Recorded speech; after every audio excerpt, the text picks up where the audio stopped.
సరే, రాజధాని ఫైల్స్ చూశాను అన్నారు కాబట్టి దీంట్లో ఒక క్వశ్చన్ అడుగుతా. అంటే వాస్తవానికి నేను చూడలేదు, నేను యాత్ర చూడలేదు, రాజధాని చూడలేదు, ఏది చూడలేదు. బట్ ఒక క్వశ్చన్ అడుగుతా. రాజధాని ఫైల్స్ సినిమా రాజధాని యాంగిల్లో అన్యాయం జరిగింది రాజధానికి అనేటువంటిది, రాజధాని ఫైల్స్ అనేటువంటిది బ్యాక్గ్రౌండ్. కానీ దాంట్లోకి అసలు రాజధానిలో ఎవరెవరికి భూములు ఉన్నాయి, ఏ విధంగా ఉంది, అసలు అక్కడ ఉన్నటువంటి వాస్తవికత ఇవన్నీ లేకుండా వైఎస్ జగన్మోహన్ రెడ్డి గారు వాళ్ళ బాబాయ్ని గొడ్డలతో ఏ విధంగా నరికి చంపాడు, ఇటువంటి సీన్లు పెట్టారు. అంటే అసలు జగన్మోహన్ రెడ్డి గారు నరికారని చెప్పి వీళ్ళు నిర్ధారించుకున్నారు. సరే, జగన్మోహన్ రెడ్డి గారు కాదు, దాంట్లో అమరావతి అని ఇష్యూ లేదు. మీరు సినిమా చూడలేదు కదా, అదే చెప్తున్నాను. నేను చూడలేదు, అమరావతి పేరు లేదు, ఐరావతి అని పేరు పెట్టారు. మీకు ఆంధ్రప్రదేశ్ అని పేరు లేదు, అరుణ్ప్రదేశ్ అని పేరు పెట్టారు. ఓకే. అలాగే అందులో ముఖ్యమంత్రి పాత్రధారి జగన్మోహన్ రెడ్డి గారిని కాదు, బహుశా ఇంకో ఎంపీ గారి పాత్రధారిని, జగన్మోహన్ రెడ్డి గారు వాళ్ళ బాబాయ్ గారిని కాదు, వేరే ఎంపీ పాత్రధారిని గొడ్డలతో వేసేసినట్టు ఉంది ఒక వేరే ముఖ్యమంత్రి పాత్రధారి. ఓకే. ముఖ్యమంత్రి పాత్రధారి కాదు, అదే నాయకుడి పాత్రధారి ఉన్నట్టుంది. గుడివాడ నానిని దాంట్లోకి తీసుకొచ్చారు, గుడివాడలో జరుగుతున్నటువంటి క్యాచ్ను దాంట్లోకి తీసుకొచ్చారు. ఇదంతా నేను ప్రోమో చూసే మాట్లాడుతున్నాను సార్. మూవీ అయితే నేను చూడలేదు. పాజిటివ్ యాంగిల్ దాంట్లో ఒక రాజకీయ పార్టీ లేదు, ఎవరు ఉద్యమం చేశారు, ఒక పార్టీ ఉద్యమం చేసిందని కూడా లేదు, ఒక అసభ్య సన్నివేశాలు లేవు, బూతులు లేవు, రాజధాని మహిళల మీద జరుగుతున్న అన్యాయాలను చూపించారు.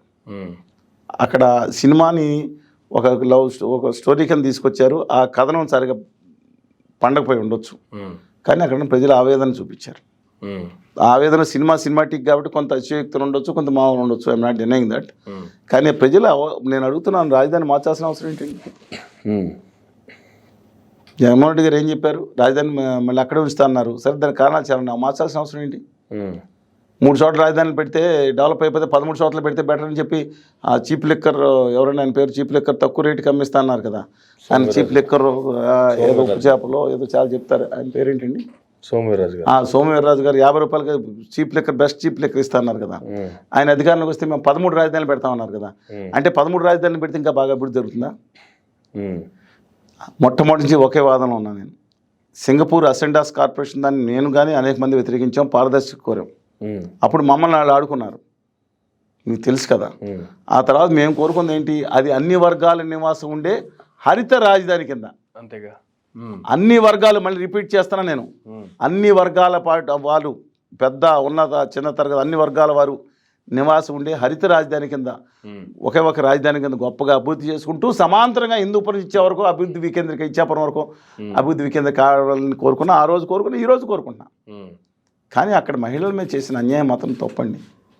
ఇప్పుడు మేమేం చేసాం, మా మీద కేసు పెట్టి అంటే అది మాత్రం. అంటే మీ సీన్లు కూడా ఉన్నాయా మూవీలో?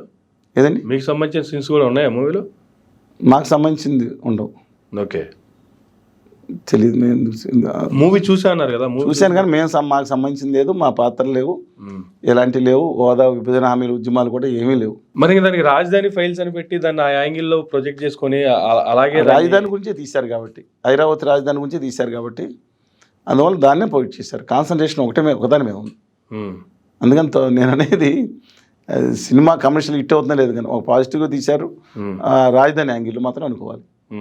కానీ మీరందరూ మరీ కొన్ని విషయాలు ఎక్స్ట్రీమ్ దర్శకుడు ఒక అతిశయోక్తి కూడా, అంటే సినిమా అనేది సినిమాగా చూడాలని అతిశయోక్తి కూడా ఉండొచ్చండి, ఉన్నాయి కూడా కొన్ని సినిమాటిక్ అసెంబ్లీకి వచ్చి బయట వ్యక్తి మాట్లాడితే స్పీకర్ పర్మిట్ చేయటం, ఇలాంటివి కొన్ని అతిశయోక్తులు జరగవు. కానీ అక్కడ అంతర్లీనంగా అక్కడ మహిళల పోరాటం కానీ, వాళ్ళు జరిగిన అవమానాలు కానీ అన్నీ చూస్తుంటే గుండె బాధగా ఉంటుంది.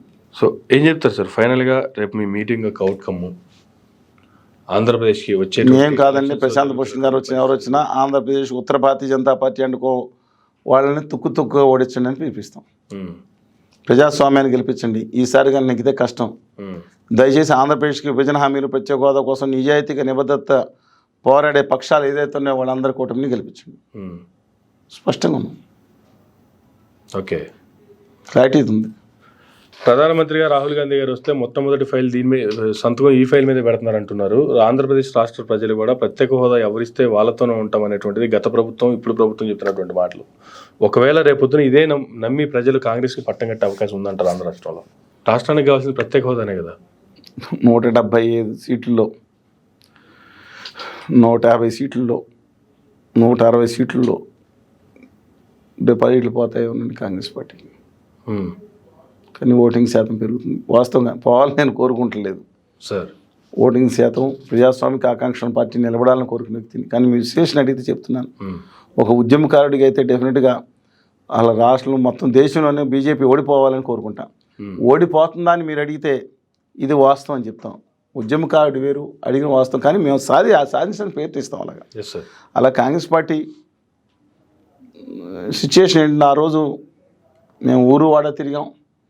ఇంత నమ్మక ద్రోహం చేసిన కాంగ్రెస్ పార్టీని భూమి మీద పార్టీ పైన స్లాబ్ వేయండి అని చెప్పిన వాళ్ళమే స్లాబ్ తీయమంటే ప్రజలు తీయడానికి సిద్ధంగా లేరు. అంటే చెప్పడం మీ ఇష్టమే, తీసేయడం మీ ఇష్టమే అని అంటున్నారు. టైం పడుతుంది. కొంత నిజాయితీగా అందులో నాయకులు కొంతమంది ఫైట్ చేశారు. డెఫినెట్గా నేను అప్రిషియేట్ రఘువరెడ్డి గారు అలాంటి వాళ్ళు. ఒక మాట నేను డాక్టర్ గారు నిలబడ్డారు కొంతమంది. అలాగే కోరి వినయ్ కుమార్ గారు, కొంతమంది నాయకులు, గౌతమ్ గారు మన సమావేశాల్లో పాల్గొనటమే కాకుండా ఇంకా యూత్ కాంగ్రెస్ అయినా లక్ష్మీనరసింహ యాదవ్ గారు వాళ్ళందరూ చాలామంది వచ్చారండి, నిలబడ్డారు. నరసరెడ్డి నరసింహరావు గారు అయితే ఎలాంటి వాళ్ళు అయితే ఎప్పుడు ఉన్నా సరే అలాంటి వాళ్ళు ఉన్నారు. శైలజనాథ్ గారు చేశారు, రుద్రరాజు గారు చేశారు.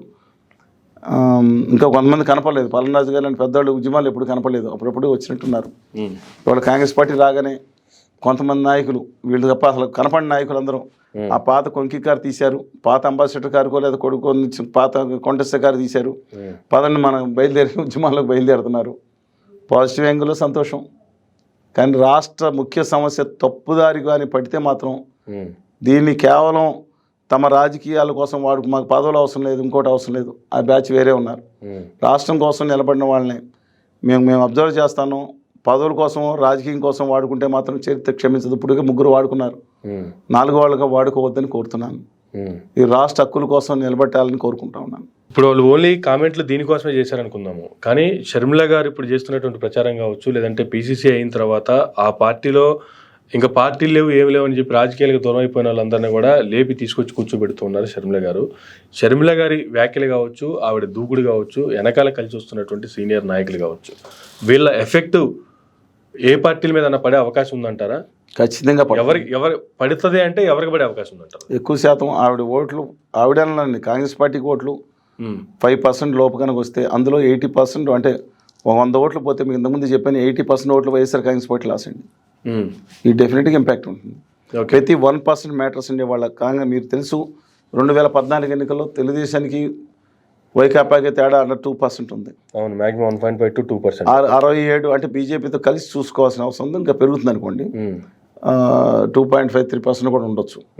కానీ తేడా ఎంత వచ్చింది? 67, 102 + 4. అవును, 40 సీట్లు తేడా వచ్చింది.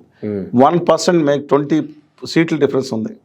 ఆ సమయంలో డెఫినెట్గా వైఎస్ షర్మిల గారు ఈ చేపట్టిన ఈ దూకుడు రాజకీయం కానీ, ఈ గట్టి తన అన్నగారిని నిలదీయడం కానీ, వాళ్ళు మొత్తం ఫేడౌట్ అయిపోయారు. మిగతా వాళ్ళు ఎంత ఒప్పుకున్నా ఒప్పుకోపోయిన సత్యం.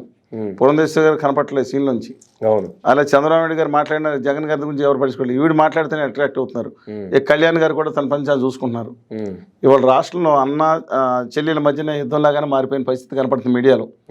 కొన్ని మీడియాలు భలే వచ్చారు, ఈవిడ విడదీసేస్తారా ఓట్లని ఆవిడ లేపుతున్నారు. ఇప్పుడు స్టార్టింగ్ లో మీరు అన్నట్లు నేను కూడా విన్నాను, జగన్మోహన్ రెడ్డి గారే ఈ స్ట్రాటజీ ప్లే చేస్తున్నారని చెప్పి అన్నారు అటువంటి ఏమైనా ఉన్నాయంటారు సార్? ఇక్కడ కేవలం అన్న చెల్లెలు మాత్రమే చెవిలో పువ్వు పెట్టుకున్నారు కదా, చెప్పండి. ఎవరైనా జగన్మోహన్ రెడ్డి గారు ఆ స్ట్రాటజీ ప్లే చేస్తారా? జగన్మోహన్ రెడ్డి గారు కనుక అదే స్ట్రాటజీ ప్లే చేసి షర్మిల గారిని ప్రయోగించి తన బాణం తన మీదకి వేసుకుంటారా? అమ్మాయికి చక్రవర్తులు భావిస్తారు, కానీ ఐ డోంట్ థింక్ సో అండి. నాకు తెలియదు, కానీ నేను భావిస్తున్నాను.